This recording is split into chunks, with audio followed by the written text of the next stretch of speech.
I went ahead and posted the Siege BBB concept document that Enkelin drew up. This is the general concept of what this entire conversation is covering. If there are any concerns, worries about any of this, or even suggestions that you have, we'd be more than happy to hear them. If you can't talk, feel free to write in the Galaxy Assault Open Forum text channel I created. I am keeping an eye on it to answer those questions for you or redirect them to somebody who can. Right on.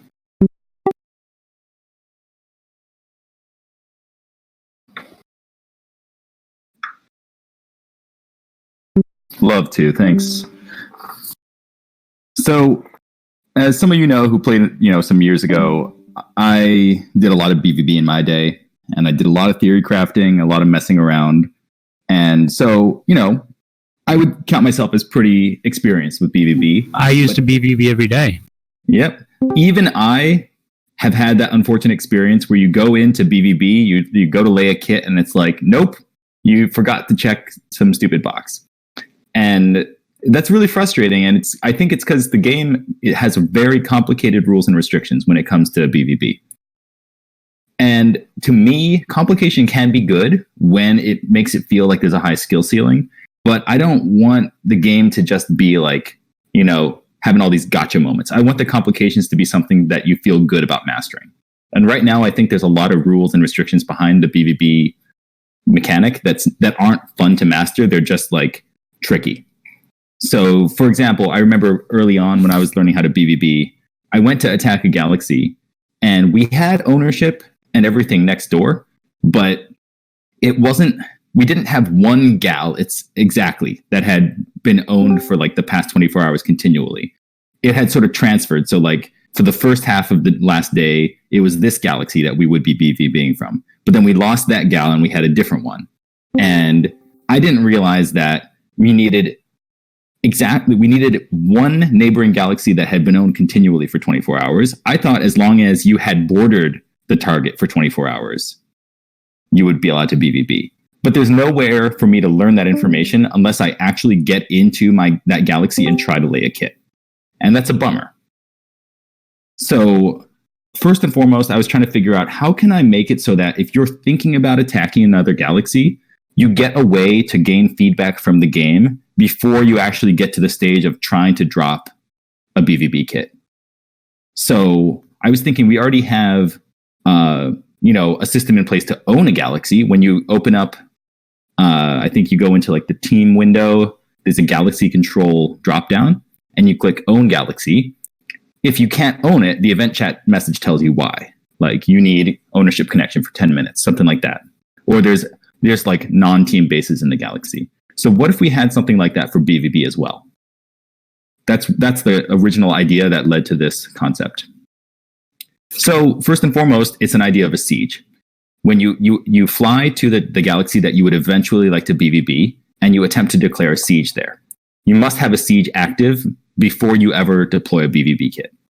But the advantage here is when I say start siege, either event chat will tell me what I'm missing, and it'll be silent. It's not going to like notify the team that I tried to siege them, or it'll give you a confirmation dialogue saying, "Are you sure you want to declare siege? Here's how much it's going to cost you."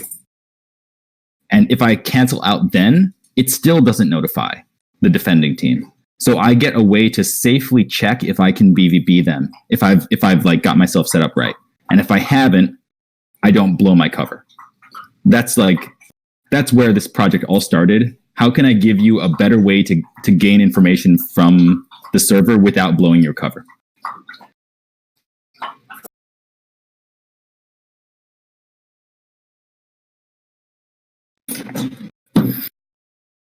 So the other, I guess, beyond that, I continue to try to develop the proposal to the point where it would feel more intuitive. One thing that has gotten really meta lately is waiting until they're BVBing you and then laying in a lot more kits to kind of juke them out to the point where they like would need more amps in order to really pull off the fight. Or more recently, also like various tactics involving moving bases around on the defending team to make it harder to actually kill the galaxy. You mean flying all the way out and then laying kits on the opposite side of the galaxy? Yeah. So I would say there's kind of two things happening there. The one is actually like making them chase you, which is one level, but then the whole other level of deploying new kits strategically. To me, the latter example is the one that really makes things difficult to actually win a BVB. I'm not saying you can't do it. It does make things a lot harder. So one of the key mechanisms in this proposal is the idea of a lockdown. Now, the lockdown, if your galaxy is under lockdown, you cannot lay any new bases or permanent drones. The lockdown in the current proposal would only go into effect when there are BVB kits in your galaxy. So if they have a siege active against you, that doesn't mean they actually have kits. It means they're just building up. This would replace base amplifiers. The longer you have a siege active, the more BVB kits you can use. But in any case, just if they have a siege active against your galaxy, you can still move the fortifications around, deploy new ones. But once they have kits in that galaxy, you would not be able to deploy anymore. So once an enemy kit goes down, then your thrusters shut down. You can't deploy new kits. You're locked in with what you have until you take out what they've. Undecided if it would disable your thrusters. That one I'm kind of on the fence about. I do understand it is kind of like if the only point of defender base thrusters were to like make you chase them all 30k out, that would be a bummer. But what I was thinking was, and so to be perfectly clear, this isn't set in stone. This is something we're thinking through. We could just get rid of the 12-hour BVB timer at this point, because the attackers are paying daily to keep the siege active. Oh, it's not run out the clock, it's run out their wallet. Yeah, and in that case, like, okay, so maybe the defenders want to mess with me and they run their defense kits 30k out. I don't have to care that much because it is going to cost me a little bit more if the siege takes longer. But in the end, I can just be like, all right, fine, I'm going to set my bases up. I'll get good, and then I'll go take care of your bases, tomorrow if I really feel like it.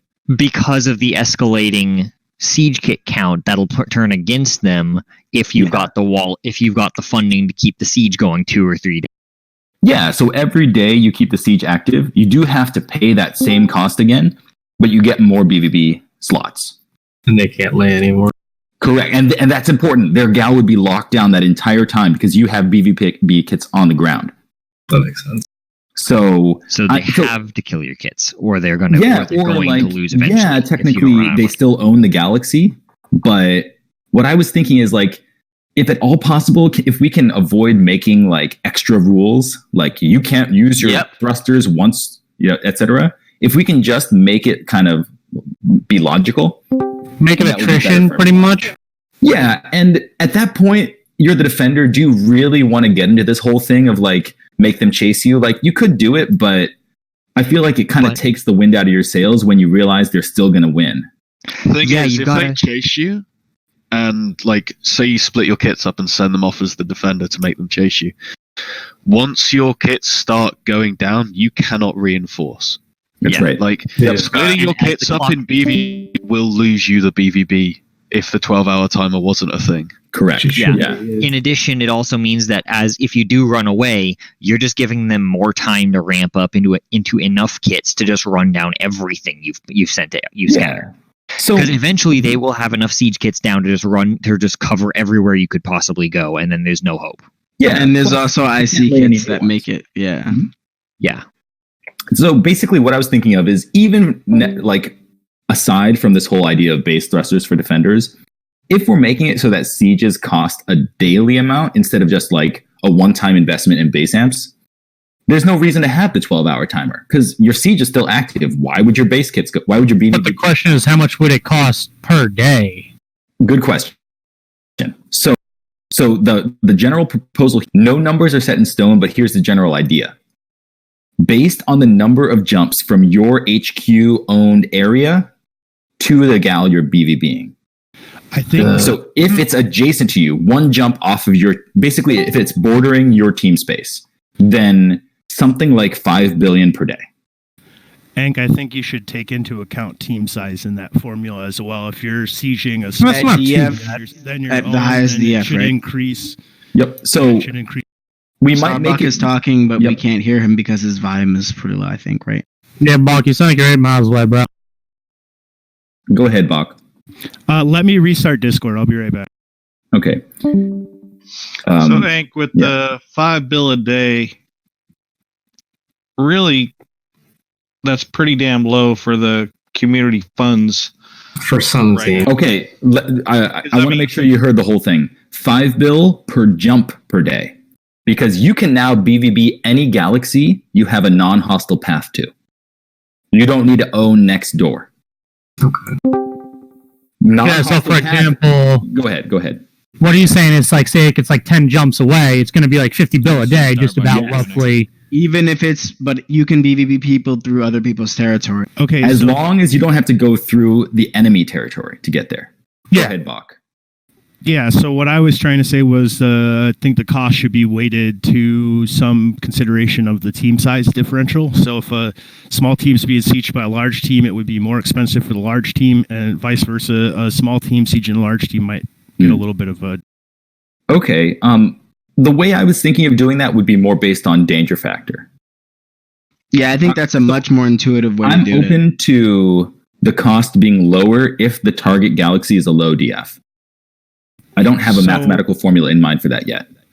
I think the challenge here is EF, right? Let's be real. 10 of their kits are going to be a lot more effective than 10 kits from another team that isn't. Why would that be? Because they have deeper. Well, yeah, maybe. Okay, but I'm saying if SRX or EF is going up against SpaghettiOs, right? There's going to be an inherent advantage because EF is a well-established team. They got a war chest deeper than the entire storage of SpaghettiOs in this. Dude, it has more accounts than some people have. Something to keep in mind, though, is that EF and SRX are going to be in a deeper danger factor than SpaghettiOs, which means they'll have to go down into lower danger factors, which means they automatically will pay more. I mean, right? SpaghettiOs is not going to try to attack EF. We might be solving the problem, a different route the same way because of that, right? Weaker teams are inherently going to be in lower DF. I just think it's important that we make it harder for somebody like EF with deep pockets and a big bench of people to go after a team that's maybe starting out. Because there is why you have a hard time keeping pay-to-play members, right? It's brand new teams that we, Zephyr, EF, SRX, we got no business attacking these people, but sometimes we do. So... I want to be clear about the scope of this project, right? I'm not trying to solve every wild space problem with one go. What I'm trying to do is streamline a thing that's really complicated. And right now, the cost for EF to BVB SpaghettiOs is the same as the cost for anyone else to BVB SpaghettiOs. Isn't that right? Yeah, that's correct. Except technically for anyone who happens to border them already. If you have to go out of your way to border them, then you have to build a gal. That's actually not true. War cost is directly tied to team size now. So SpaghettiOs would be at an advantage because they have a smaller roster. Their daily war cost is significantly Those costs are very small. Yeah, but the thing is, those costs are negligible, in my opinion. I mean, they're negligible, but the difference between the two is not, right? It's negligible to EF, but the difference between what EF and SpaghettiOs pays, it's a significant. But SpaghettiOs doesn't even have to war them back. At most. It's not a lot. War costs are nothing currently. Right. So I don't want to try to take on every single problem in wild space with this. What I'm trying to do is make a clear improvement. So anything I change, I want there to be an overall consensus. The game is better for it. So I don't necessarily want to try to tackle the question of giving weaker junior teams the appropriate standing. But making the BVB, the siege cost based off of danger factor a bit would help, I think. In a way, I mean, it would actually make it cheaper to BVB their gals. So maybe that's not even helpful to new players.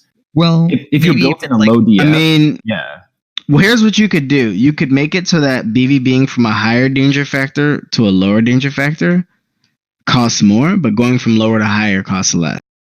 Yeah. Okay. So I would suggest let's table that. It's important, but it is also a minor point in the case that if we want to do something like that, it's trivial to work out the math for it. Yeah. But just getting back to the general idea, let's say if it is really just $5 flat per day per jump. If you can fly from your team space to the gal you want to BBB without going through any hostile galaxies. And that counts galaxies you're warring. Then you can BBB that galaxy. Does that include but it's going to cost you. No juxtas for now. That actually came up in our dev meeting. We're thinking, at least for now, I'm proposing not counting juxtas simply because it makes it really hard to kind of visualize your borders. Yeah. So, but get this. This is also true for ownership. You don't need Outposts to own galaxies anymore, but it's going to cost you per day if you can't own that, if that gal is not attached to your HQ territory. So Outposts go away entirely, or you can use them to avoid paying the fee to have... I think we'll give you a couple just for free, like 1 to 2 Outposts. But for the most part, if you want to own a distant galaxy, you can. It's going to cost you 1/10 of the siege cost per day. 500 mil per day, perhaps. Per jump. Yeah, there's no way anybody's doing that. It's not true. For people, definitely. I mean, like, EF can afford it, like, no problem, because fucking deep-ass pocket. Look, for BVB, maybe, but, like, it doesn't seem like that'd be relevant. I don't even think, like, a 6-slot heavy ADA planet is really worth 500 mil a day. I think some people would pay for that. I mean, you can turn a gal into, like, 5 bill plus per day in IC generation, right? Yeah. And easily in colonies as well. So, like, I mean, really, you're not going to want to own galaxies but it has to be better enough than a galaxy adjacent to your space to make. And these numbers are totally up in the air. They're just they're up in the air. And something to keep in mind is that no one is forcing anyone to do it, right? Like, there's no forcing you. If you don't want to pay it, then you just build next to it. Yeah, or you just extend your team space to lay an outpost.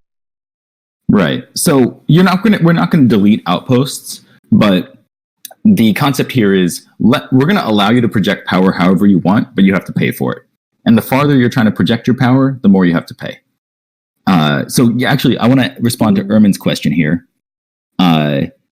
It's much more about streamlining. So you don't have to go set up an outpost somewhere and then BBB from it and understand all these rules about how and when and how many.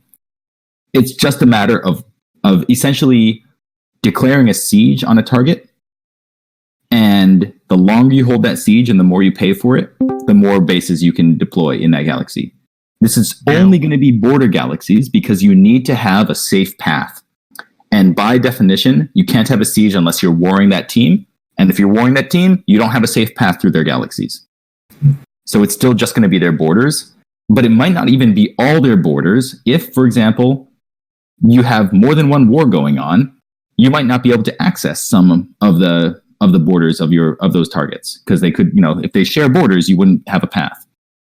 Or just because of the way the map is set up, you might not have a path to some of the galaxies toward the back of their space. Or they could be there, but they're stupidly expensive.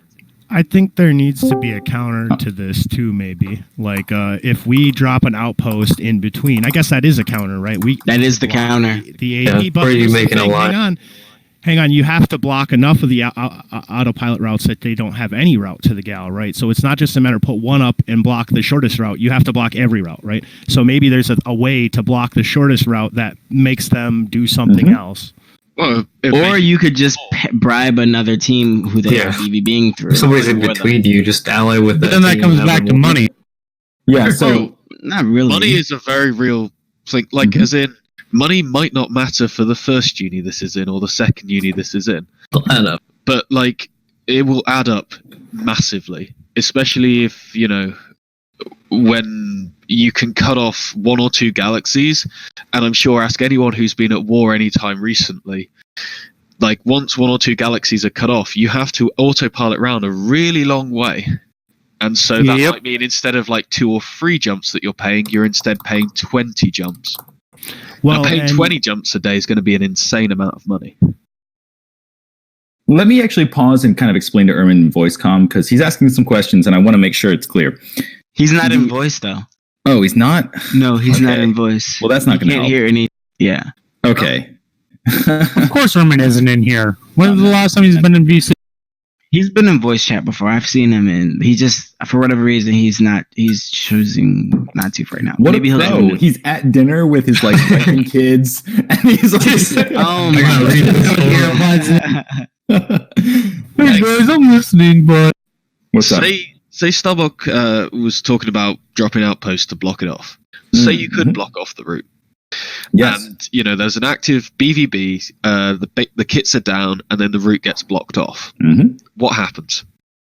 Same thing that happens right now. You just lose all your kits. But hang on. So the kits all go unowned, all go destroyed. What happened?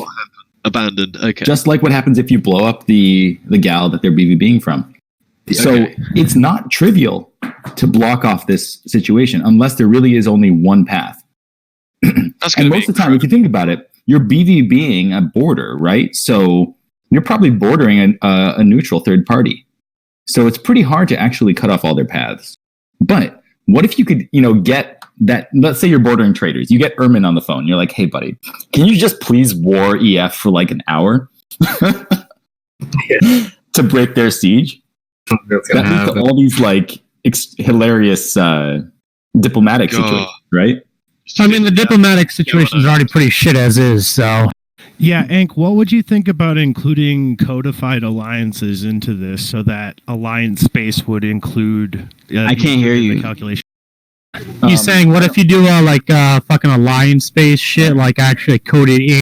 Yeah, that's a little bit beyond the scope of this. I am personally for it, but I don't know if we'll actually add that into the game. Definitely not. I think what he's saying is basically boils down to if you've got an alliance. Let's say there's an alliance between. Oh, just as a random idea here. Let me look at the map. Traders and who's the one bordering traders right now? USA as example. USA. Let's just say the old US. Just the looking at like traders and Psycor. If traders and Psycor are in an alliance, then any attempt to war either of them considers the other one's territory to be hostile, even though they're not part of the war. So if you were to try to war Purgatory, you couldn't because Junderwalk is Psycor owned, and therefore there is no access way. That's well outside the scope of this. Okay? So let me respond to these questions. Okay. Once again, I want this to be as straightforward as possible. I don't want you to need a PhD in Star Sonata to be able to BVB properly. And you still do that. Yeah, but it's going to be a lot easier now because you at least get instant feedback from the server and it tells you whether it's legal, how much it's going to cost, et cetera, et cetera. Yeah. And it will even, if you've read the doc, you'll notice there's going to be periodic notifications to both teams, especially the defending team. You're going to get team chat updates. Like a siege is active in Junderwalk. The attackers can currently lay blank kits, things like that. If there are kits down, it will tell you so. And it will tell you that your galaxy is in lockdown for that reason. Things like that. So I'll get to you in a sec then. The question about alliances, really, when I wrote this proposal, what I had in my mind was a strategic view of the map, a strategic mode, where a team leader can actually go in and see all the different paths they're using to own galaxies and lay sieges. But we're not there right now. We're not there because if we insist on developing something like that, it's never going to go in. So let's at least get a system in that works. The unfortunate side of that is we're limited to how much complexity we can put in just because the UI is not going to keep up with us. So if we did have a strategic view mode in the map where you could see all these things, then alliances would become a possibility because that would all be immediately viewable in the map. But until we have something like that, I think that's a little bit too far. It's going to be too complicated, which is against the whole purpose of the revamp. I would also suggest that, it's fairly trivial to just war. If, say, the two teams are in an alliance and one of them gets warred, the other one can just war the team that is in aggression. Yeah, but why wouldn't it just be like kind of like a semi-automatic thing? You know what I mean? Like kind of like what's proposed because of the scope, it's a whole extra layer of things that if we're going to do it, then it should be done properly. But in the meantime, the way that Star Sonata's always worked, that is, if you have an alliance, it's something that is player-led, and so you can just war them yourself. And if you're not active enough to have somebody on to war them, in reaction, then maybe you should pick better allies. Yeah. Okay, so I have I have another question as it relates to base kits and the 30K running technique. I am curious, Ank, if you're aware that the fastest base in the game is not Tech 20 and what you think about that. Sure. I think that we didn't, to just be perfectly honest, we did not think through the ramifications of creating faster bases as it would apply to this situation. What I think about that is maybe it was a bad idea to create faster bases. And I think that Gonzo, right? There's a faster kit than Gonzo, but yes, that's one example. So maybe that was not thoroughly considered. We didn't think of this important ramification at the time. And what I think about it is, if we remove this 12-hour timer for assaults and just make it be, you have to keep paying for the siege, then I feel like we're more or less getting ourselves into the clear. So it's still a little weird how that is, but it doesn't become a critical mechanic anymore. If we want a quick fix for that, if we can just give attackers like plus 10 flat base speed, they'd be fine. No, I have a better idea, Lemon. Let's revive the team skill that gives like dumb drone resist in the HQ galaxy. Oh shit, yeah. Bases speed instead. Make it so attacking a galaxy is actually harder than just fucking going in and dropping a kits and own space would get like plus 10 speed if you had the team skill trait. Alternatively, one thing to consider is that what if you changed up the stats on speed boosted kits? Gave them a different purpose to flesh out the complexity of BVB. Give them extra bank, piles of trans resist, and minus regen. Make them hit and run affair. You've got this extra speed. Dive in, do something, and get out and recover because you're faster than the other. Like old bank speed demons. Speed demon kit. You mean the ones that died to gamma emitters? I think that's a little bit out of the scope of what we're trying to do here. Good point. The way I see it, I think we can make this change happen without getting into that. Although that might also add value down the road. That's kind of where I'm at right now with it.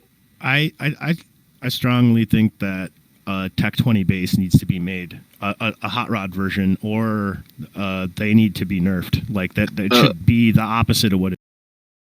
Starbuck, I think that's untop grades. I'll be back. I'm gonna grab my laundry. Would it matter that much once we remove the 12-hour timer of attacking? Let's talk offline, Ank, if you don't mind. I do have some ideas, but I'd rather not give away strategy in an ongoing war, right? Sure. Yeah.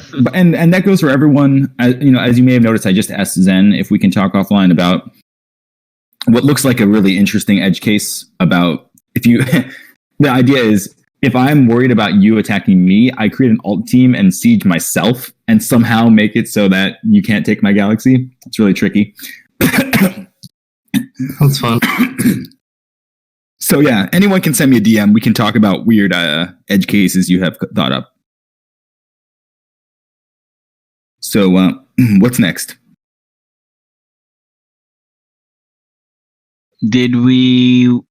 Was there any other questions about the stuff in the document? I know there's an issue regarding something we discussed in the meeting. The cost increases day by day? Nope. It's constant now, but it is proportional to the distance to the target. Okay. So it does get pretty expensive. If you want to BBB somebody on the other side of wild space, you're going to pay, just as a number to get the ball rolling, 5 billion per day times the distance from your HQ territory, your team space, to the target. Yeah. From your team space or your HQ?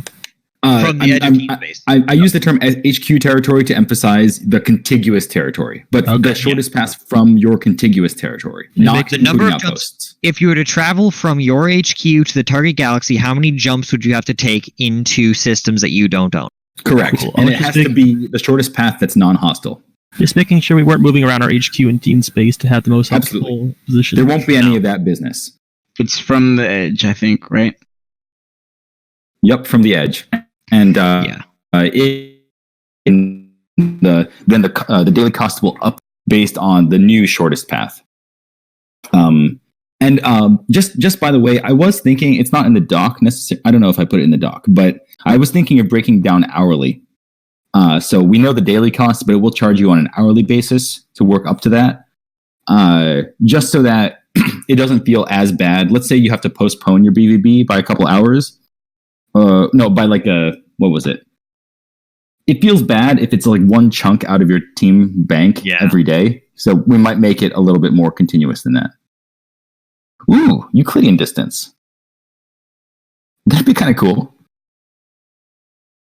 I'm not sure I understand what he's proposing. He means like literal distance on the map, like the planar distance. Like if you took a ruler to the SS map.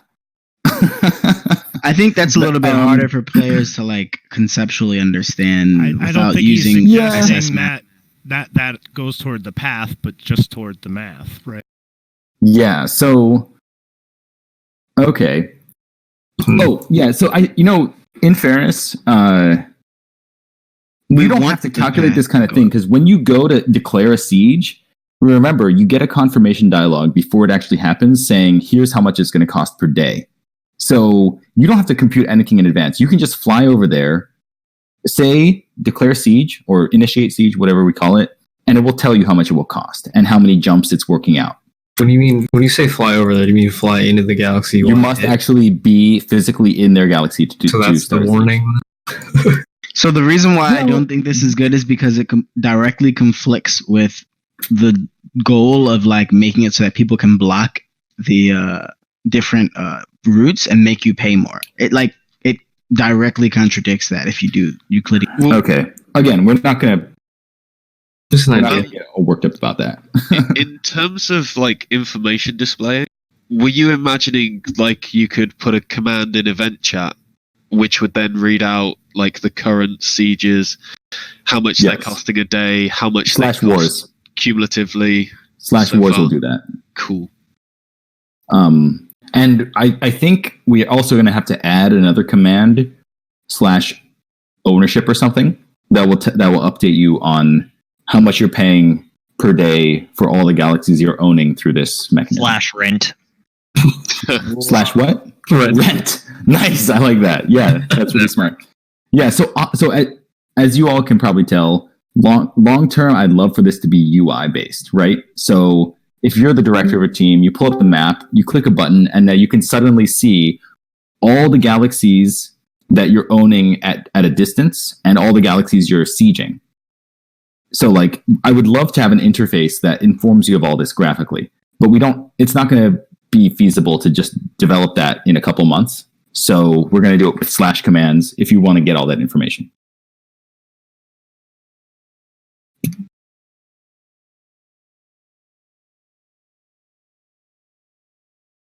I kind of like the idea of the cost going up if the if diplomacy changes happen.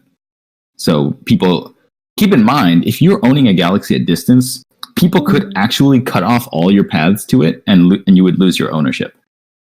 With a 12-hour countdown. Correct. Same kind of. Again, I'm not trying to change basic mechanics of ownership. I'm just changing the rules about this scenario. Question: in this scenario, suppose I were to encircle and cut off, stretch out snake-like and encircle someone else's outer territory, and then war them to cut it off. If they were to siege how could they save it by way of? They would have to destroy those galaxies that you were using to encircle their territory. Now, if there was a one jump weak, quote unquote weak point in the encirclement, would sieging that galaxy pause the loss timer on the outer territory? No. I do want to say I think this is an edge case because I disagree. This has happened before. It doesn't happen often, but it happened this uni. There's an alt team that was in the middle of Zephyr space, and we could have done that. Yeah, alt team. Somebody was that your alt team? No, it wasn't ours. SRX has a galaxy in the middle of our space. Right either way, the personal stuff doesn't matter. What was the? So SRX has a galaxy in in our space now. It didn't start there. It was on the edge. We grew around them because of reasons. Okay, so they have this galaxy. If in theory, if I wanted a tasty source of some resources right now, I wore SRX and they lose ownership of all the kids. They can still own it with an outpost. Yeah, they can just put an outpost in there. But if I wore them and they have a 12-hour countdown counting and they can't get through my space to get there, they're pretty well fucked. No, outposts still... No, Hank, I'm saying before they drop the outpost, I wore them while they're remotely owning, and they can't get in because they have to go through my space to get there. Unless they have a warp beacon or something beforehand, you're opening people up to be griefed. I'm not saying I would do it or that's going to be common. How is that griefing them? They would have the galaxy owned already, though. They would already have an outpost in the galaxy. No, this is why. No, this is remote ownership without. They're paying for this remote ownership. And what he's saying is, how are they going to drop an outpost there if they don't already have a warp beacon down? Right. So, hang on. I have a suggestion that I was going to make. I was trying to make a point than suggestion. So what I was going to say is, in the event that your team space or your outpost galaxy with remote ownership or what have you is under siege and you're in danger of losing it like that, give somebody a free warp beacon for the I really don't think that's necessary, considering this is such a massive edge case. No, never mind. That would actually be not that actually particularly concerned wouldn't be a problem because you could just pay someone else to drop a temporary pay someone with a BE to go drop a beacon in there, squad them, transwarp to it, and then drop a proper outpost. Yeah, fair. Just fair. use a temporary beacon to jump over. A temporary beacon and someone who's on.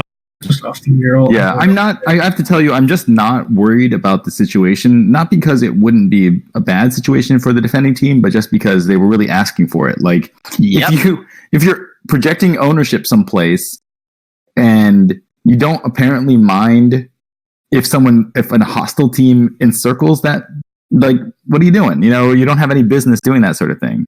You should definitely outpost that in that case.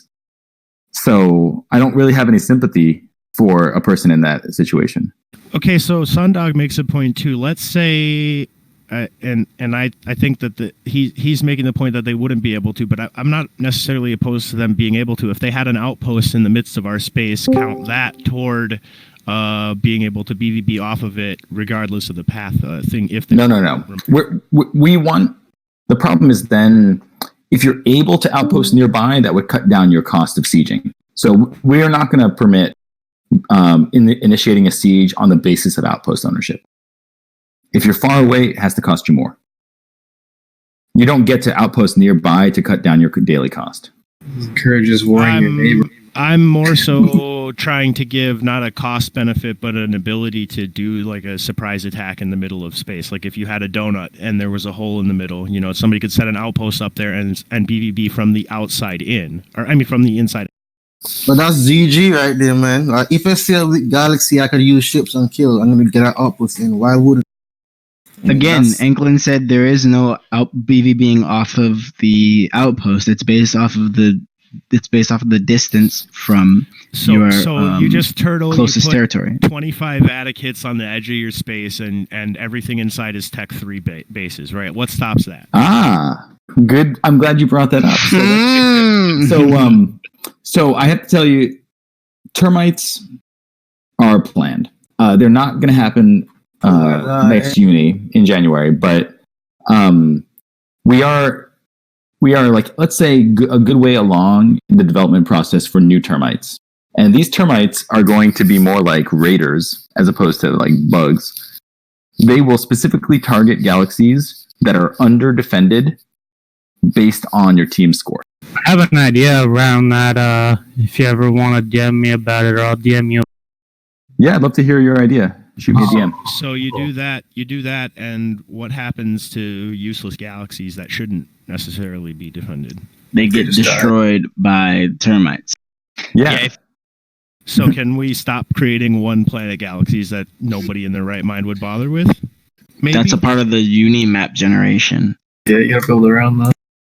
It's an important connector for your team space. Eat the cost to connect to the good gals. So what's the point of having termites to eat the middle of enemy space if you can't actually attack and build from enemy space. It's to prevent someone from just covering. It's to prevent someone from covering the outermost edge alone with piles of Ada kits and leaving the entire inside completely undefended. Because who's going to break through the Ada kits?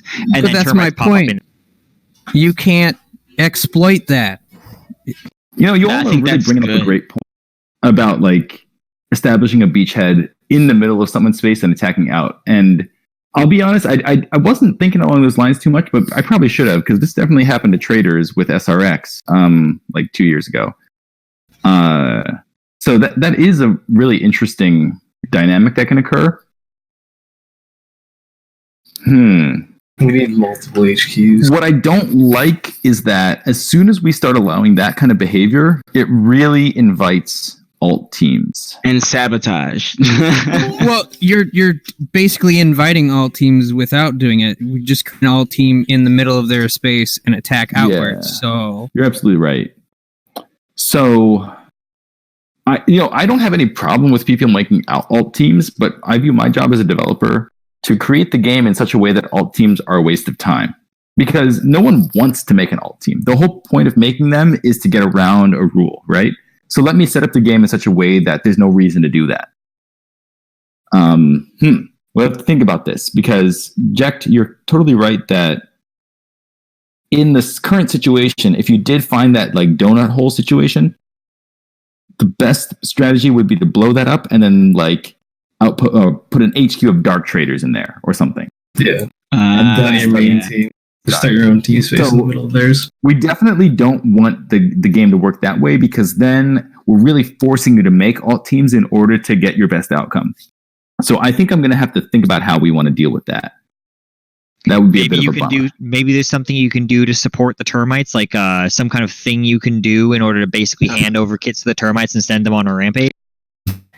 Or you could make it so that if a galaxy is being attacked by termites, it's eligible for anyone else. Why don't you just put a maximum level to deploy Tech 3 bases, since you hate it so fucking much, and be over? Watch your language, please. No, the point the point isn't anti-Tech 3 bases. The point is anti-undefended internal galaxies. It's to prevent this hard shell of fortified outer stuff, and then no defenses on the inside, because who's going to punch through the outer defense? Yeah. PvP, man. PvP. That's all we need to do. They want to build show guys? Let them build show guys. PvP, get in, or just PvP from outside. It's simple. The only issue is trying to figure out how to make it so that people are allowed to take those galaxies and present a threat. Basically, the thing is this: if we don't do anything about the issue you all are bringing up, then there's one of two outcomes. Either A, no one takes advantage of it and people can just leave massive holes in their territory that no one else can exploit, or B, people just make alt teams in order to BVB from within people's weakened territory. So, like, I see exactly where Enkelin is coming from, which is like, we don't want people making alt teams to do that. And it seems like the thing we would want to do is make it so that people can just in some way BVB from inside of someone's territory without having unobstructed paths. We need assault outposts.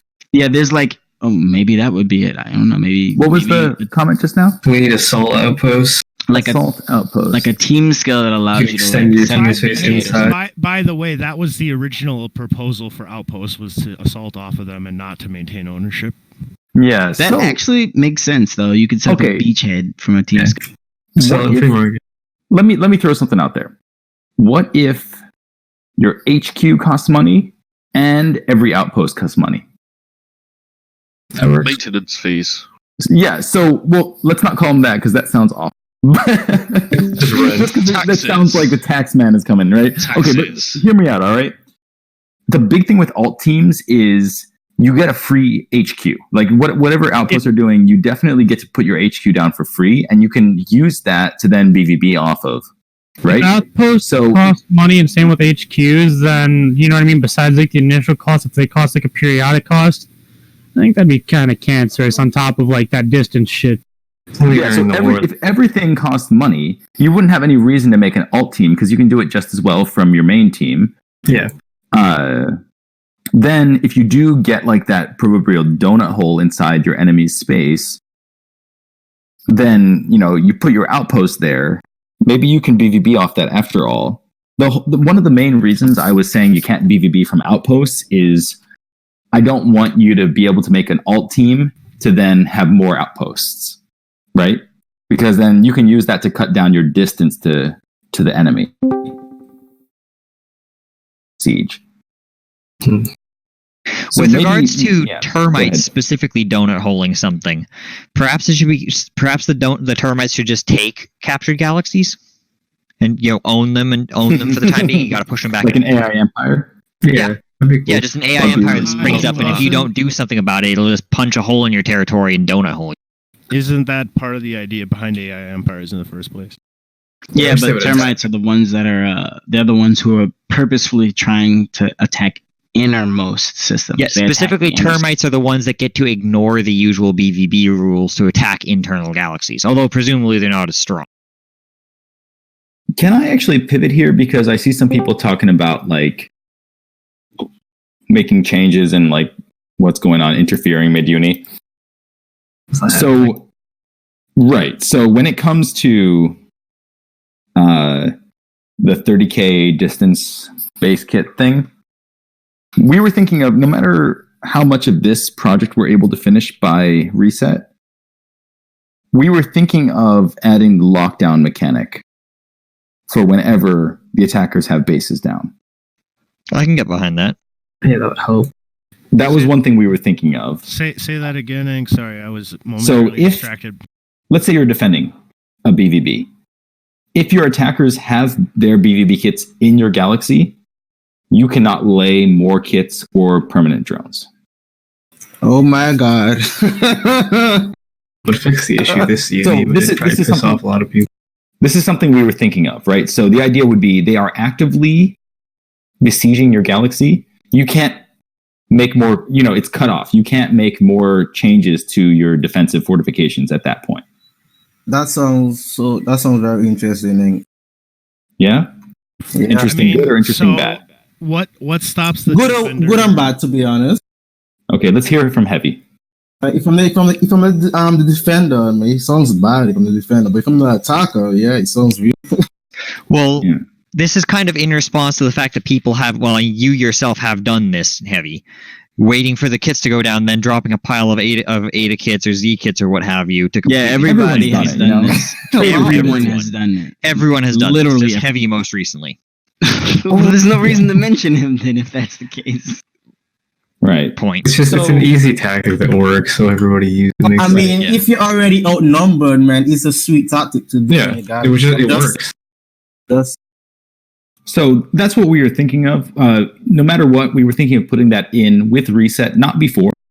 Because my view of things is like, the way that the reset system works, it's kind of like we have a ladder in like a different style of game, where like whatever the meta is, that's the meta for this uni. If at all possible, we want to preserve that. And then if something wasn't working that great, we'll make changes for next uni. So, yeah, exactly. If we do that right now, it becomes very easy to break every galaxy. Right. So, that's what we're thinking. But the problem with not having lockdown is it means that you commit with a whole pile of expensive amps and then they do nothing and you just roll over like 3 defensive kits, or you commit with no amps and they pile on defensive kits and there's nothing you can do. Yeah. So there's no skill in that. Wait, hold on. Can you? So the problem with not having lockdown, you said, right? Yes. Yeah, so that's one of the main reasons we want to have lockdown. Yeah, which is because like it is weird. Like, let's say they're able to BVB with 15 kits. I wait till they drop kits and I lay another 20. I'm like, No. The problem is if you're willing to give up the galaxy, you wait until they spend all that money on amps, and then you just put up a token defense, spend nothing, and fortify the next guy. Yeah. So in any case, that was something that we were like strongly in favor of doing, no matter how much of this project we're able to complete by reset. And I would, at the very least, I would edit the team chat message when it says that like you're under BVB, but it's something we're going to put in. It will inform you that the galaxy's in lockdown and you can't deploy more kits. But that will then notify the said team about the attackers laying kits in the galaxy, right? Like an instant. Yes, and that brings me to the other point. We have prepared code for that. So the administration discussed this when it was brought to our attention that with some coding skill, maybe not even that high, but in any event, with a little bit of third-party code, you can get notifications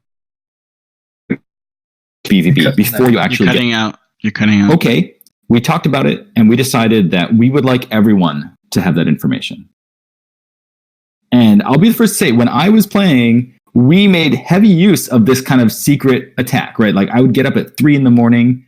and attack someone, and they wouldn't know what was happening until we finally shot them.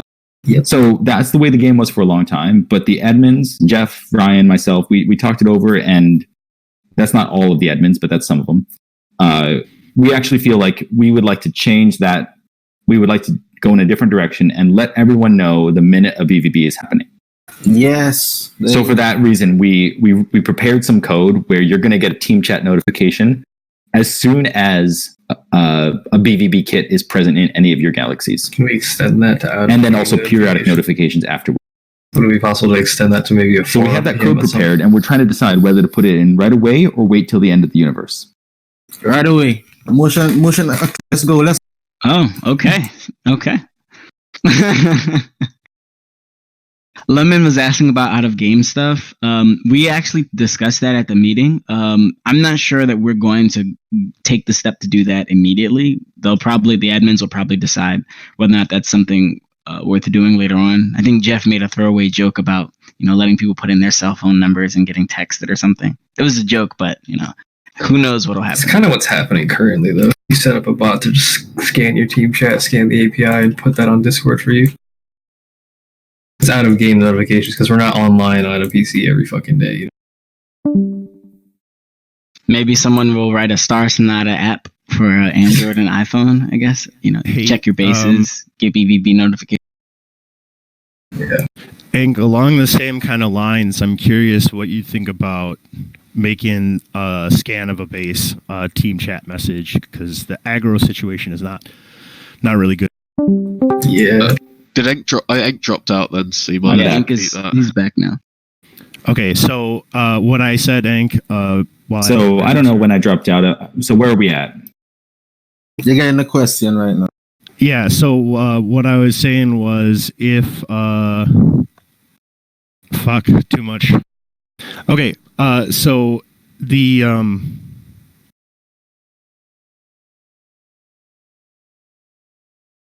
Do you want to just think for a second and collect your thoughts? Man, you had it, man. You had it just now. I know.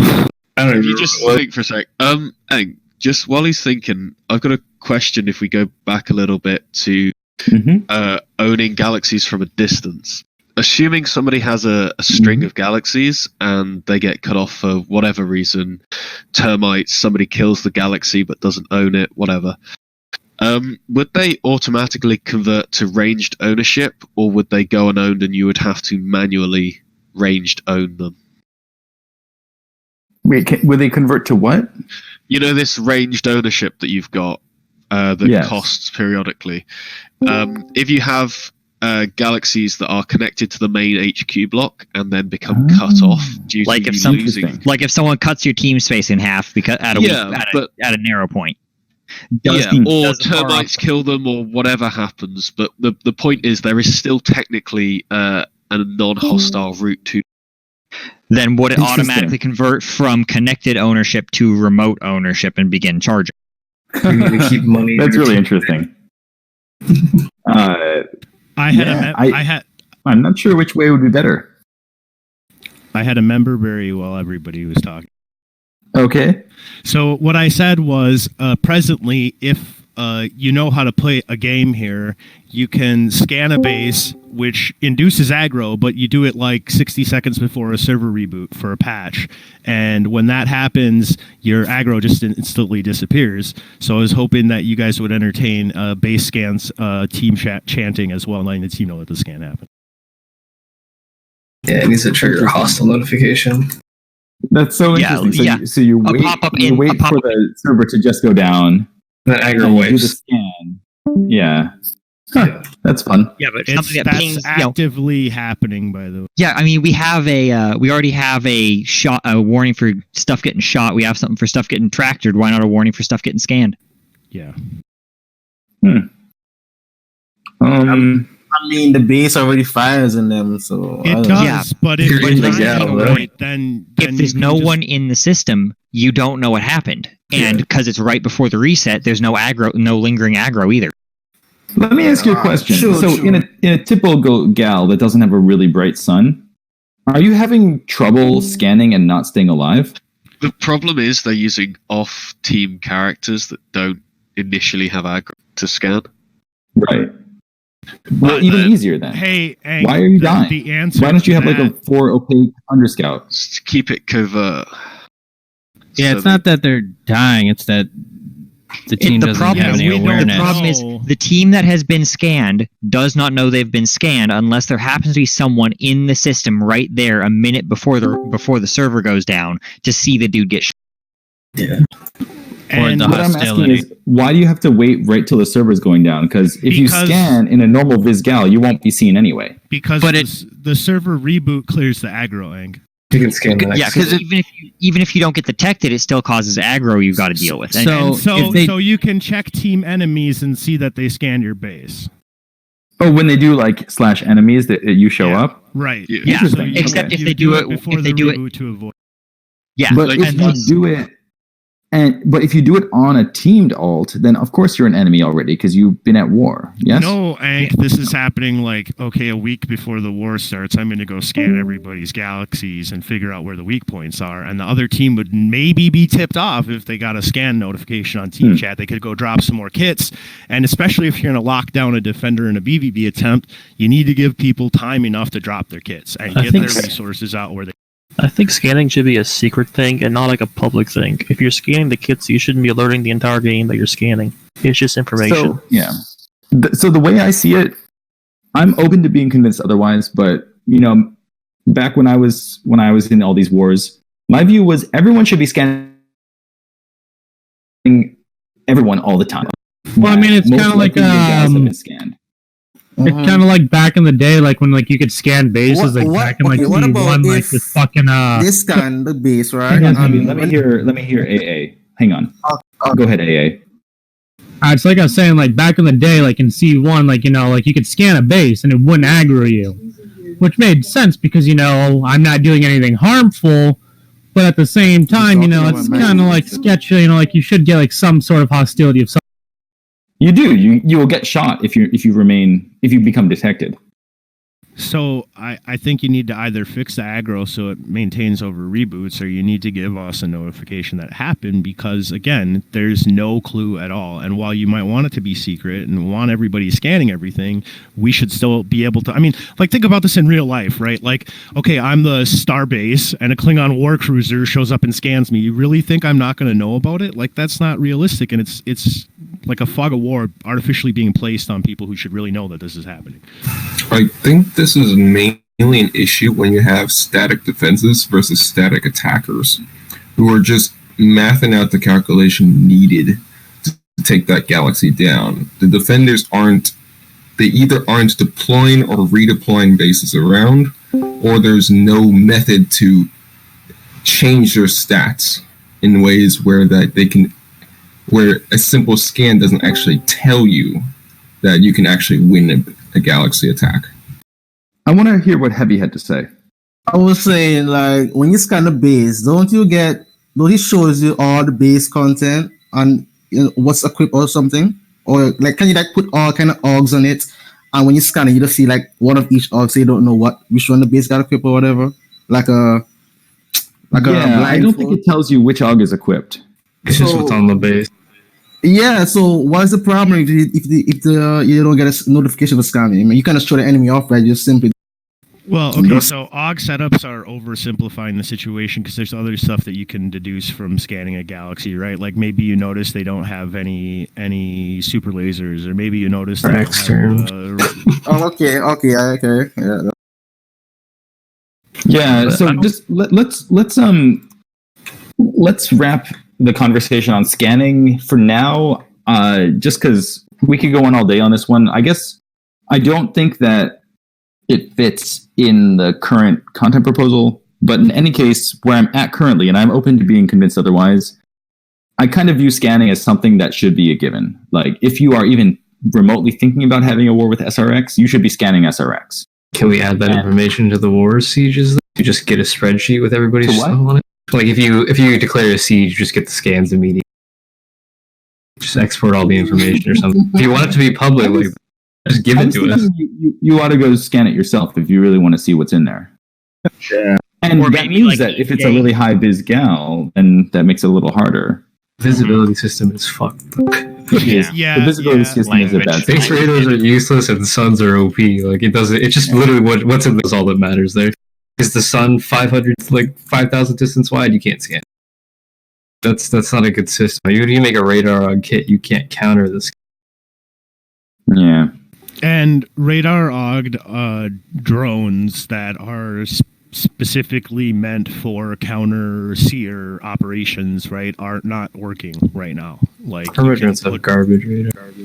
Yeah, it's bad. Yeah. Like, all right. So yeah, I know that stealth visibility is a problem when it comes to like bases versus players. There's a kind of a imbalance there. And in my opinion, it has a little bit to do with the fact that detection has to do with distance.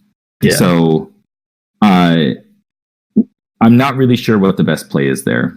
I don't know that. And we definitely can't tackle it with this project. That inverse square thing's a little harsh, I guess. It's 1 over X actually for detection, but even so, it's just a bit rough that you can if you can see a seer at 500, but you can't see him at 2000, it's still like a problem, you know? Because I don't know, it's a little bit tough, but I'm not sure what the best play is, and we're not ready to tackle that yet. So, look, I mean, we're getting a little bit.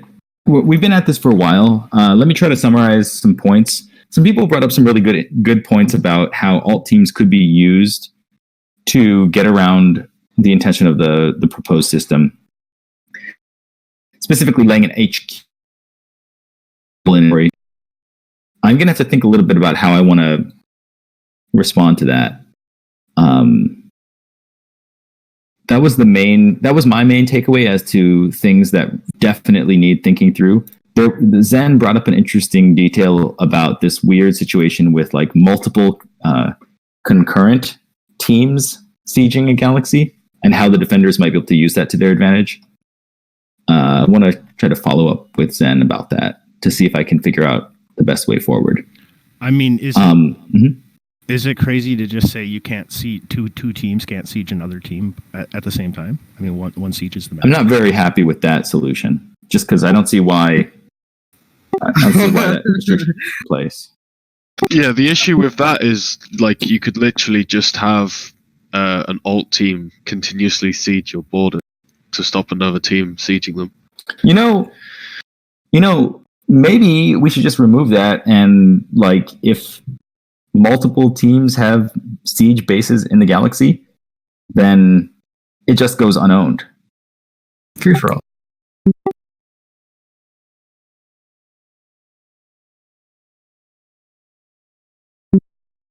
Well, even so, they could still get around it by like laying a BVB kit from the alt team in there. Yeah. Here's a timer there. Yeah. Here's a theory. In the event that two people are sieging we would a remove galaxy, the timer. No, in the event that a siege kit, that two teams are sieging it at the same time, once the defenders are defeated, the two quote unquote winners have to slug it out to see who owns the thing. Last man standing wins. So once the defenders are all gone, the galaxy would definitely go unowned per existing code. They're not there anymore. They certainly aren't going to keep ownership. And then at that point, the galaxy will become owned as soon as all the bases belong to exactly one sieging team. But otherwise, maybe that's the best way forward. Yeah, once the last defender kit's gone, then the whole thing goes into lockdown for both the previously attacker teams, and the system is basically contested between the two teams. It can't be owned until one side's killed the other, but no one can lay. Yeah. We'll have to iron that out. It is a really tricky edge case, but I can see that actually coming into play if it were to someone that's advantage. So Yeah, Heavy. So it's not that people are using alt teams right now, but we want to make sure we don't create a system where alt teams are helpful. I see. And Jeff sounds like he likes the idea of outposts and HQs all costing the same, so that alt teams are pointless. I just need to make sure that if we go to that system, everything's set up so that it's not actually an annoying system, but one that feels good. So we'll see about that. So when is lockdown going to be implemented? I'm sorry, Heavy. Repeat, please. When you're gonna get the changes, the lockdown changes? So I was thinking notifications of any active BVB in your team chat and lockdown effective on reset. Okay. You wouldn't entertain the messages sooner? I would entertain the messages before reset, but I don't want to do that if I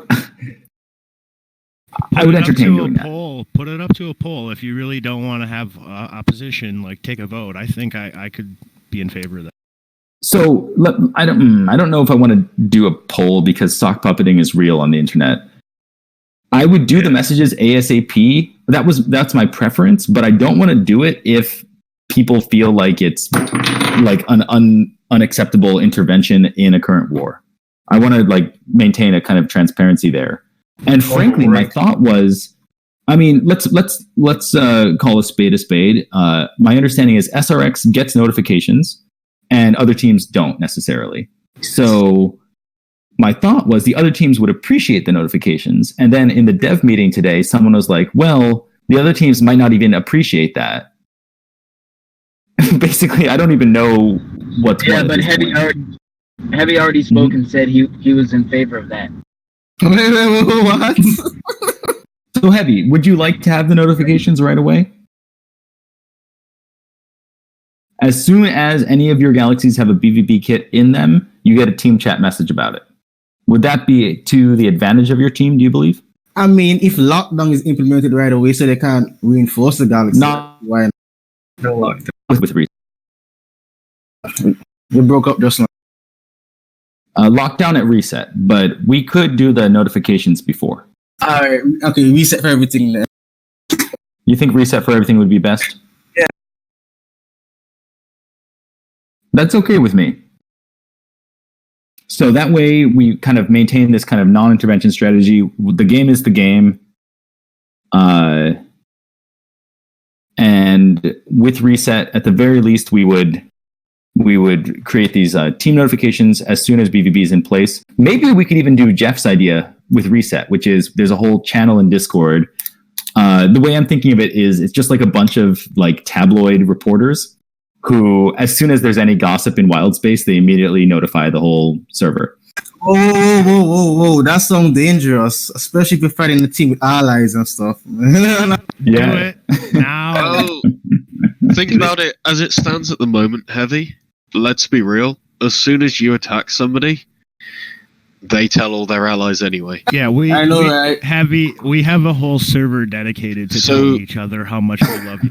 Yeah, I know that. What I mean is, if all that's changing here is that the things that some other teams are utilizing would be made available to everybody, which the main benefactor of that would be TUC.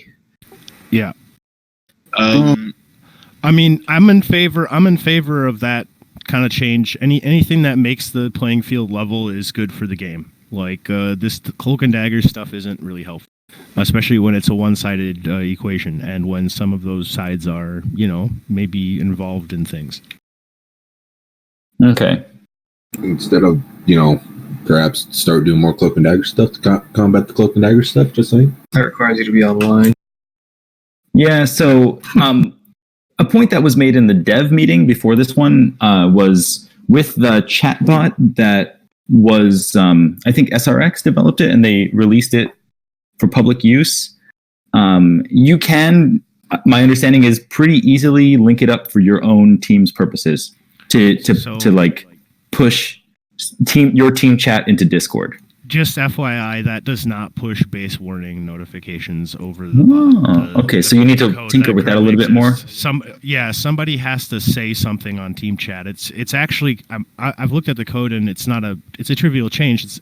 It's actually not a good idea though, because you'd get a lot of other stuff that would come. Interesting.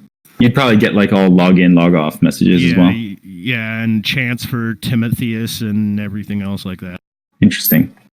Well, okay, so it sounds like with reset, we will put in the team chat notifications about active BVB, and we'll also put in a lockdown mechanic that would be included in that notification. So you can't lay new bases or permadrones when you are actively being attacked. Whether we go so far as to also create a channel in the public server that publicizes active BVBs, I think it's a cool idea, but it really was just floated today in the meeting, so we can let you all think about that a little bit more. Once we have all these other things in, it sounds like we probably might as well just go ahead and do that. But it sounds like that's the resolution.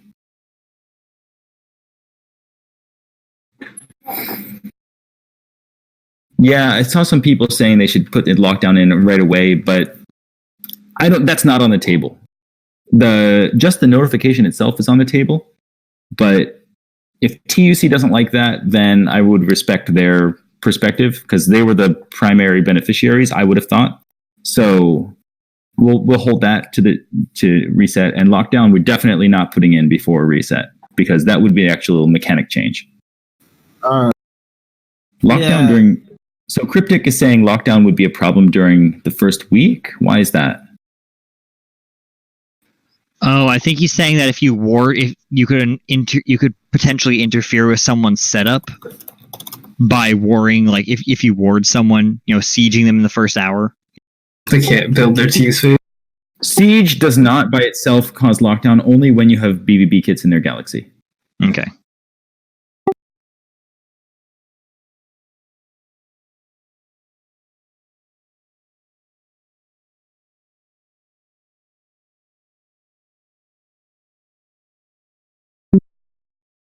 Okay.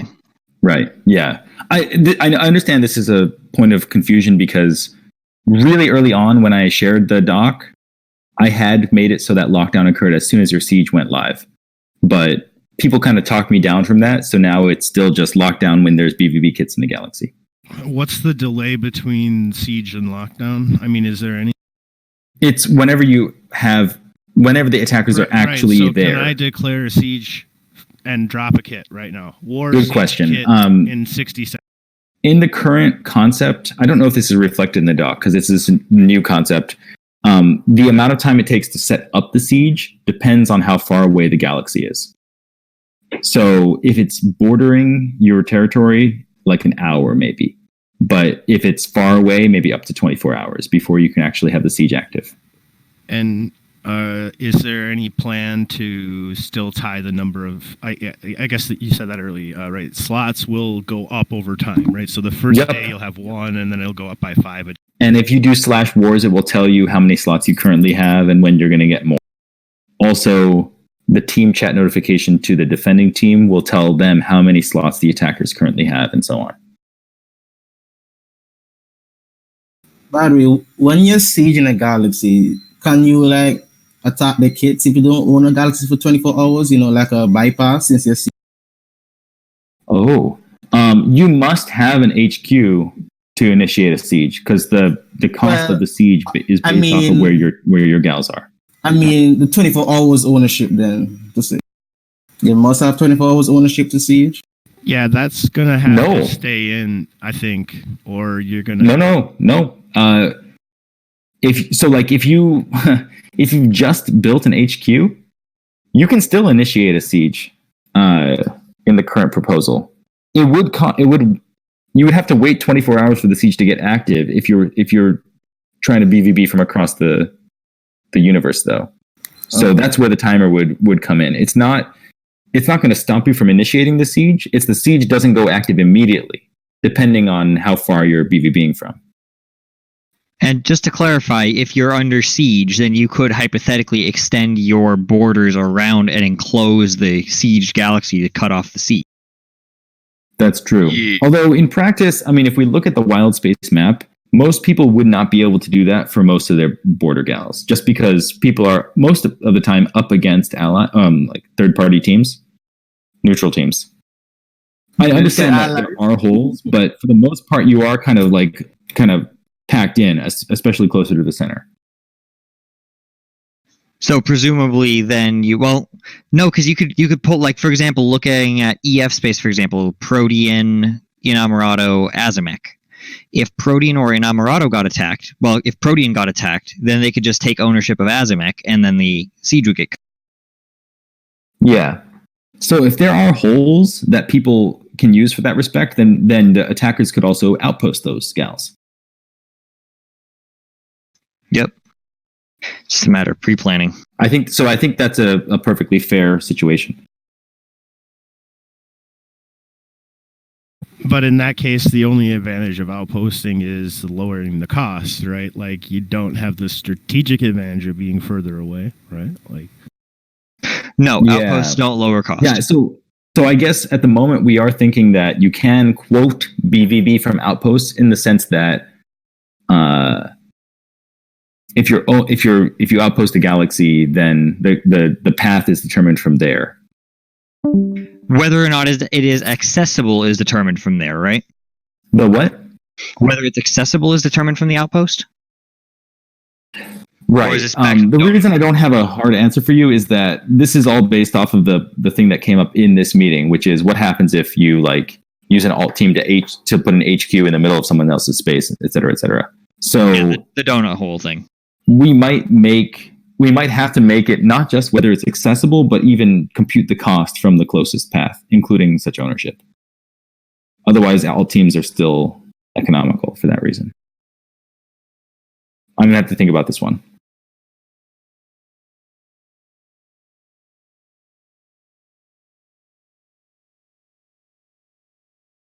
Okay. Yeah, so Nap has been saying it would be good to have documentation. Absolutely. We need an official page. Yeah, for sure. Secret. I would say from when it comes to actually the UI notifications, we probably won't print the formula, but it would definitely tell you how many jumps it's working off of and how much the cost is going to be per day when you say you want the siege, and then you can either cancel or accept. But whatever formula we use to determine those things, we can also make public, and it can be kept on the wiki.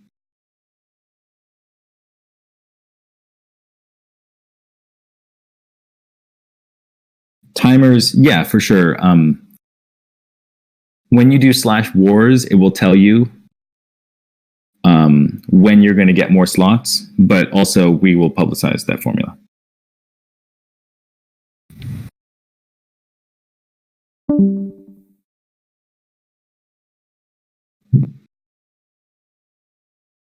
Ooh, Jeff's typing. This is going to be good. Come on. Oh, by the way, I was thinking about kits being destroyed by other kits, like in BVP. Why not give them like a shortened decay timer, like instead of waiting 6 days or whatever. Like, I think for Tectonic. Like a shorter timer since it was killed by an enemy kit. I didn't really catch it. Can you repeat it, Heavy? Okay. If you lose a BVB, your kits should decay faster than if you just died to an AI or something. Because I think it's 2 weeks for a Tech 20 kit to go abandoned after it gets killed. Yeah. It's a long time to wait for it gives whoever lost the kit, it gives them way too much time to just strip it, even though it's dead already. Mm-hmm. I mean, okay, I don't have a strong opinion about that one, honestly. I'm looking at it right. If I take a Galaxy from Zephyr, right, and they got some dead kits in there, and probably 2 days, 3 days along the line, they took it back, and they could just repair those kits, and it just seemed like I lose more than what they lost, in terms of cost. Heavy, do you really think you've lost more than we have in any of the battles you fought? No, I'm just saying, like, if I get what he's saying. I get what he's saying. It's just that what he's saying is that because of how long it takes the kits to decay, if you take the system back, it's as if nothing ever happened aside from the attacker losing kits. Exactly. I remember when kits just straight blew up, and people rage quit over that. This game doesn't need any more. They still rage quit over that, even if they lose nothing. They do. I agree. Kits are free they don't need to rage quit even more. I think that whether it's 2 weeks or 3 days, if your team has got the organization to actually BVB someone, you'll have plenty of time to retrieve the gear. Like, even if it was 1 day, you'd probably have time to do it. So at this point, the policy is implicitly you get to retrieve your BVB gear, and I'm not trying to upset that situation right now.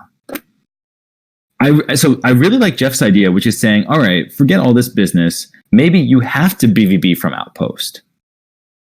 Interesting. They have a cost. Put the cost on the Outpost. Or more specifically, and every Outpost costs you daily. Yeah. Yeah, that sounds pretty nice. So then you might ask, well, this is kind of bad, because what if I'm like, I only have my HQ and I want to BVB my neighbor? Well, you lay an Outpost kit in that gal. It's already owned, but now you can also BVB from it. Yeah. Yeah, it's less of an Outpost or a siege. Well, they have clearly signaled graphics as well. The Outpost kicks looks the same. Yeah, for sure. So that's interesting. And that way we don't have to make an HQ cost a daily amount, which is kind of a bummer, I agree. Yeah, less of an Outpost kit and more of a logistics kit to supply lines for the sieges. So it's a siege kit somehow. Yeah. Yeah, I think having a separate siege outpost or siege kit is important too. I think leaving the mechanic of just being able to own a second production gal somewhere is Yeah, new map icons would be nice. Yeah, so maybe the way we do it is this. If you want to BVB something, it's computed as the distance from the closest siege kit. And every siege kit costs you a certain amount per day, no matter where it is. That way, there's no advantage in having an alt team. You can have as many siege kits as you want, but you have to pay for them. Yeah. Yeah, that'll work.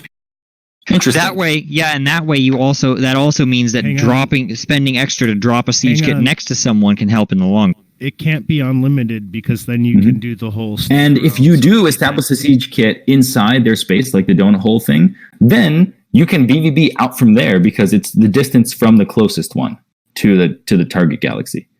Yeah, which will again make the termite protection more significant, because if termites punch a hole in your space, then all of a sudden an enemy outpost might pop up. Let me also throw one other point out there, and this is in the spirit of making the rules as transparent as possible. If we go forward with all these changes, the other thing I want to propose is you can lay a small warp beacon anywhere you please and warp to it. Not just a place you can BVB. Because, again, I don't like the situation where in order to find out if you can do it, you have to go try. Yeah, I want you to be able to just do it unless there's a really good reason not to. Okay, so I have another question for you, Ank. Along the lines you mentioned this termite proposal. Yes. What about putting in the tooltip for the galaxy mouse over on the map the station score of a galaxy itself just for team, not for other gals, right? Like I can't see other teams, but I can mouse over my own and know which galaxies. So, Nap, this is pertaining to something I was saying about Termites 2.0, which, just to be clear, is not going in with reset. It's not ready. The current concept is that we compute a composite score that basically measures how strong the defenses are. And the Termites use that as part of their decision as to what galaxies to attack. They're going to attack galaxies that are on the lower strength. Low strength is saying, team score. Yes, specifically relative to your team score. What does that mean? There's going to be certain kind of termites that specifically attack on the basis of extraction. So if you are like a really good team when it comes to extracting valuable resources, they will take that into account. But then there will also be termites that attack on the basis of population. So in any case, I think it's a pretty cool idea for you to be able to see what is the current server computed defense score. Yeah, be Hey, useful. Ank, I'm saying like next uni right now, station score divided by uni or galaxy, whatever. Like that's what I'd like to see. I mean, even if the other thing termites would be aren't nice in. later.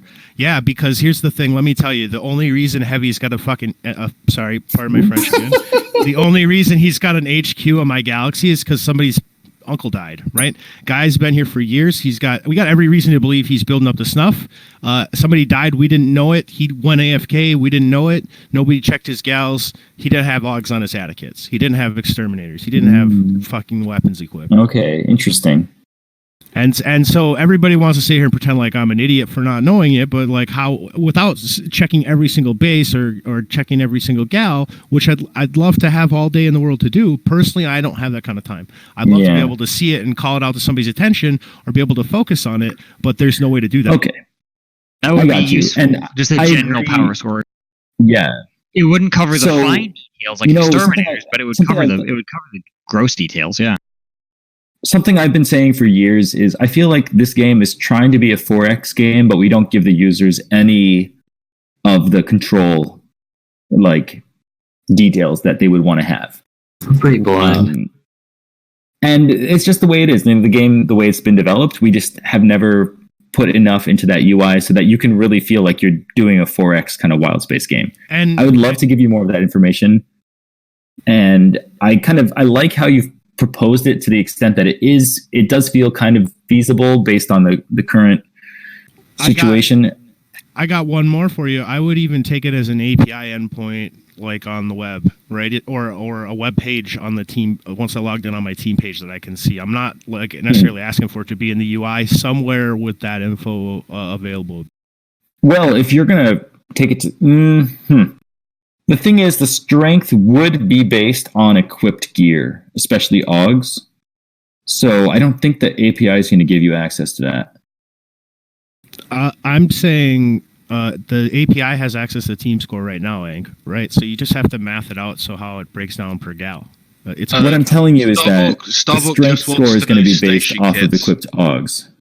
Starbuck wants the one from the team score currently, the station kits. So it's currently tracked, yeah. Just add up the station kit techs in the galaxy, basically. That's all he wants to know. Oh. That's it. I mean, that for now. I want what you're talking about later, but I want something as soon as possible. To be fair, you could... Oh, I want to say something. Hey guys. Mm-hmm. What's up, Heavy? Capping bases. When you cap bases in like enemy space and you're not bordering it, you can't take over the kit. Why?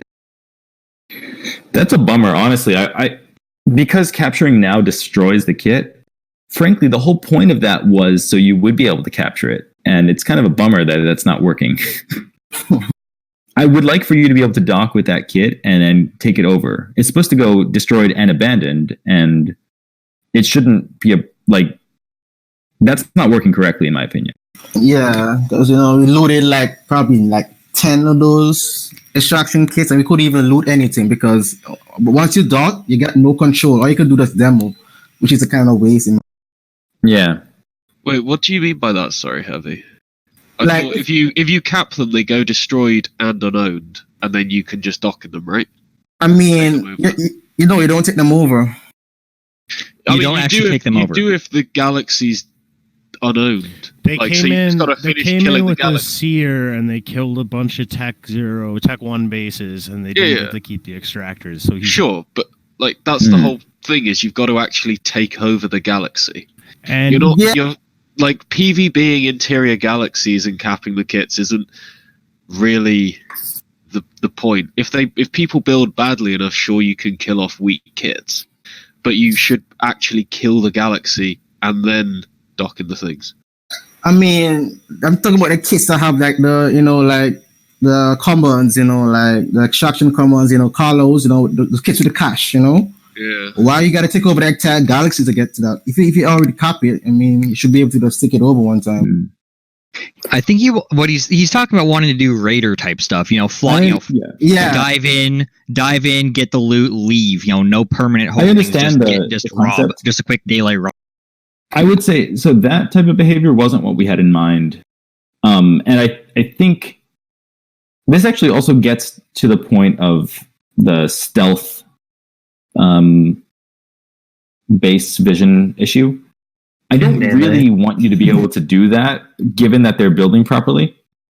If they're not building properly, though, I'd be okay with you being able to cap kits, even if the other team is owning the Galaxy. Hank, let's talk offline on this one, too, but I think the current situation there is even worse than you think. Yeah, could be so. I understand that players are very clever. It's Nana is a little busted, but you know. Yeah. All right. Why don't we start winding down this meeting? So I would like to make one last question regarding that. What Heavy was talking about. Go ahead. Would it be possible to have room for some kind of short-term, no permanent change PvB raider type activity? What was the question exactly? Like dive in, make a quick run on something, and leave. In, out, and hope you don't die in the process, and get a good chunk of what's in the base. But there's no permanent loss in the end. You're not trying to scrap the kit. You're not trying to take the Galaxy. You're just trying to empty out You're just trying to dive in on an extractor kit and loot. So the kit's supposed to drop like up to 10% of the commods when it dies. Like you should be getting that even if you don't cap it. Right. We could make kits drop more of the money, but then again, like there's no reason to allow money to accumulate on Colo kits, right? Because you can always set up your trade base to route it to a more powerful kit. There's really no reason to allow anything to communicate on to accumulate on little kits. But I'm sure that some people do out of oversight or whatever. I mean, whoa, that's some good lore, Jeff. That sounds like some 2004 content. Isn't that the text? Or is that something else? What was it called? Oh, that's old. Mooster's old. That's like Penetrode. I've never heard of that. That must have been before my time. Yeah, that's like I've heard it referenced before. Oh, okay. Nice. I think didn't Jeff talk about it in a meeting a while back? Talk about what? That weapon. I think we should add it. I don't know. That sounds great. What happens if you hit a base with it? Yeah, I was gonna say I'm gonna love tap people's prodies with just see what happens. The top strategy would be to hit J with it, obviously. He's never online. He's too busy fixing the hamster. You got to get him online first. Then the strategy would be to heal him and also hit him at the same time. Yeah, keep him alive as long as you can. Just beat the shit out of him. Just gives me flashbacks to the old chain podding. Oh god! Back over their ships and heal them up. Yeah. Oh, and the surprise sniper theft torpedo from a distance. Or Sears doing this with Nana. I can't remember. Did you give a statement or any kind of an indication, Enk, on what Heavy was saying? Capping about kits capping kits with PvB in an owned galaxy. Yeah, I think that because of the current state of imbalance between playerships and bases, it doesn't sound like it would be okay to allow people to actually capture bases in an owned galaxy. Okay. I mean, if the kid is weak enough, I don't see the problem, I would like to permit this, but I only would want to permit it in a situation where it feels like you came by it honestly. Whereas right now, because playerships are able to dish out a lot of damage out of nowhere, and there can also be tricks about leaving team to avoid aggro and this and this and this, it doesn't seem like it's the right time. But I would like to get the game to a state of balance where if you do manage to rad a base, we can all kind of feel like, okay, well, that's fair. And then if we all feel that way, then it's perfectly okay to allow you to actually capture it, even if the galaxy is owned by another team. Wait, I don't think he's talking about ratting the base, though, Hank. He's talking about dead bases too. He's talking about naniting a base and ratting it in own. Yeah, it's just like I don't think so. It doesn't feel like the way we want the game to be played. But if you manage, like the way I was envisioning it is, let's say you're actually BVBing, and you're able to rad some of the bases that you're attacking, then I would be okay with you like actually gaining ownership, like gaining control of them as destroyed kits before you get all the way to the end of owning the galaxy. But we can't really let that go in until we feel good about the state of PvB. And right now, there's just too many loopholes. There's no risk of that until base rad weapons get the. They're so bad.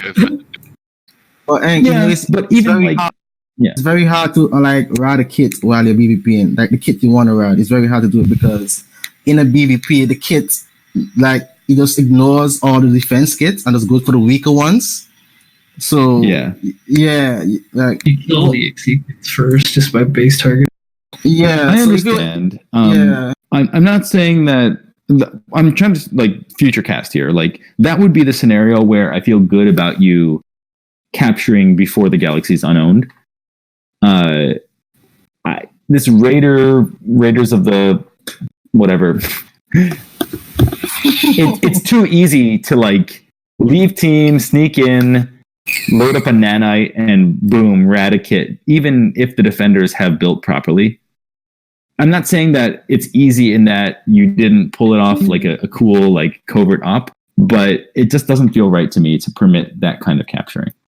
But to go back a bit to your logic on changing bases and diminishing PvB previously a few years back, like there's just not enough risk to a player assault, whereas like the bases there is a lot of risk. Everything's at risk. Like if you fail your nanite heavy, you lose 50 mil in credits. Yeah, I still think we need to disable nanotech plating in PvP. That'd be shit! No, don't do that, man. Because I mean, that's no, you know how many times I died just to get in to do that. So that's the point. Let's not with this particular direction. I mean, I can talk all day about BVB, PvB stuff, but we should probably start wrapping up. Yeah. You start rapping? So just to, what's that? You said you're starting to rap or what? I just said yeah. Yeah, you know. No, fucking right. Things professional. What we have resolved to do is for release upon reset, team chat notifications if you're under assault, and lockdown of your galaxy, meaning you cannot lay more bases or permanent drones if there are BVB kits in your galaxy. Those are the two things we were planning on releasing with reset under all cases. And beyond that, we are actively working on this ownership/galaxy assault project to be determined whether we can get it into like a good state for reset. But that's the minimum that we're definitely going to do. So once again, I want to invite anybody to drop me a DM if you want to discuss further, if there's some like tricksy edge case you came up with and you want to make sure we think about it, or if you have ideas on making it better. And give me a DM real quick because I am playing another game at the moment. I think trade was supposed to be able to be captured. But I have an idea for the mic thing if you want. Done, Alexander Anderson. What were you saying, Heavy? I think you should be able to do that cap trade bots. Cap trade bots? No. That's illegal. Only you, Heavy. Definitely not. Sorry. Hey, Enk, pardon me. I think you should be able to delete pirates, like remotely through the client. Wow. Well, administrators can do that, but it's not encouraged. I mean, I thought that you guys are actually happy that I'm playing again and we're all pirating again. Come on, man. I thought everyone was having fun and all that. All right. He's just having fun. All right. Sounds like it's time to end this conversation, but I had a good time. I hope you all did too. Yeah. I look forward to hearing from you if you have any ideas or follow-ups. Thank you, Kalendo, for organizing it, and for Hober and Jeff for participating as well.